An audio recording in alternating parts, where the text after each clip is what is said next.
दोस्तों नमस्कार। आपका हार्दिक स्वागत है आपके अपने चैनल लीगल लाइफ। यह अंधकार से प्रकाश की ओर चलने की व्यवस्था का चित्रण करता है। आज हम विचार करेंगे कर्म की ऐसी शक्ति के बारे में जिसके बारे में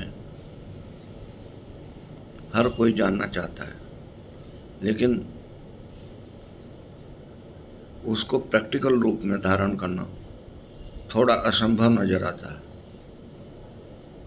वो कर्म जो प्रकृति ने हमें दिया है, हम उस कर्म को करने के लिए अधीन हैं, स्वतंत्र नहीं है।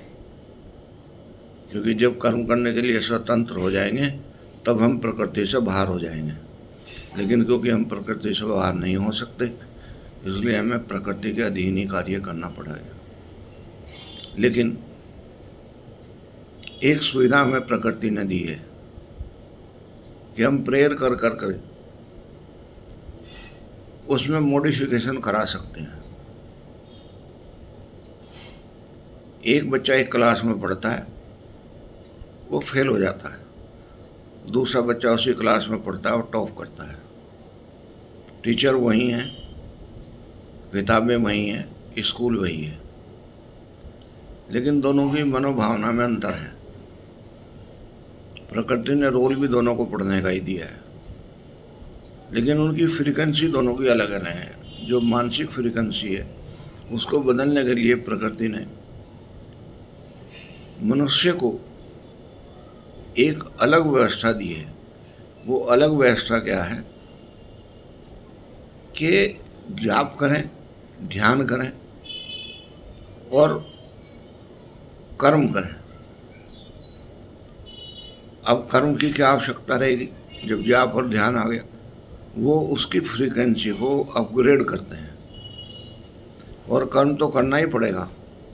बिना कर्म करे तो उसकी छवि मस्तिष्क में नहीं आएगी, और जब वो मस्तिष्क में आएगी और उसके फ्रीक्वेंसी संचालित होगी तो उसकी एफिशिएंसी बढ़ जाएगी। और जैसे उसकी एफिशिएंसी बढ़ जाएगी तो साधारण भाषा में हम ये समझें, एक बच्चा एक शब्द को एक बार याद करता है, उसको याद हो जाता है। एक बार बच्चा उसी शब्द को 10 बार याद करता है, उसे याद नहीं होता।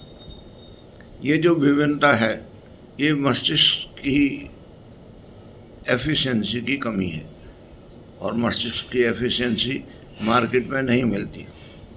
कोई तरीका नहीं है कि हम बाज़ार जाएं, अपने पेरेंट्स के रिसोर्सेज से इस फ्रीक्वेंसी को खरीद कर ले आए। लेकिन शास्त्रों में ऐसे प्रमाण दिए गए हैं कि अगर हम जाप करें, ध्यान करें और कर्म करें तो हमारी ये फ्रीक्वेंसी बदल जाती है। तो जब हमें प्रमाण मिले हुए हैं तो हमें निरर्थक सोचने की क्या आवश्यकता है। जब कोई चीज़ पहले से आविष्कारित है तो उसके बारे में सोचने से क्या फ़ायदा। सिर्फ इतना सोचना चाहिए कि वह आविष्कारित है तो उसका प्रयोग करें, और उसका जैसे ही आप प्रयोग करेंगे आप सफलता प्राप्त करेंगे। जैसे फॉर एग्जाम्पल, आपके पास एक साइकिल है, तो आप ये मत सोचें कि कहाँ से बनी है और कैसे कैसे बनी है और क्या हुआ। आप ये सोचें कि इसका प्रयोग कैसे किया जा सकता है, कैसे अपने गंतव्य स्थान को जल्दी पहुंचा जा सकता है। और ये सोच ही आपको आगे लेके जाएगी, और ये सोच आगे लेके जाएगी तो आपको प्रसन्नता होगी, और जब प्रसन्नता होगी तो आपके मन में एक अलग तरह का भाव उठेगा, और वो जो भाव उठता है वो देव कृपा दृष्टि से उठता है। अब वो देव क्या हैं? सृष्टि के जो रचयिता हैं, उन्होंने हर शरीर के अंदर अलग अलग जितने भी पार्ट्स ब्रह्मांड में हैं, जितने भी ब्रह्मांड में इंस्ट्रूमेंट हैं, वो सब डाल रखे हैं। लेकिन उनकी उपयोगिता उसके अनुसार है, जो कार्य उसको दिया गया है। अगर वो तल्लीनता से, विनम्रता से उस और पर्यटन करता है तो निश्चित रूप से उसको सफलता मिलनी शुरू हो जाती है, और जैसे ही उसे सफलता मिलती है ऐसे ही चमत्कार दिखाई देने लगता है।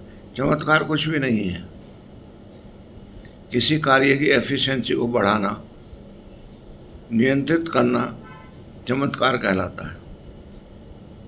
और जब आप चमत्कार वाली श्रेणी में आ जाएंगे तब ईश्वर की अनुकर्मा आप पे हो जाएगी, और आपकी जैसी अनुकर्मा आप पे होगी ऐसे ही आपकी अनुकर्मा अपने colleagues, nearby, dear by सब पर हो जाएगी। आपका मन प्रफुल्लित रहेगा, और ये प्रफुल्लित होना ही जीवन का आधार है। ये ईश्वर की कृपा दृष्टि का मूल मंत्र है, ये ईश्वर का प्रसाद है। ऐसा मेरा विचार है। नमस्कार।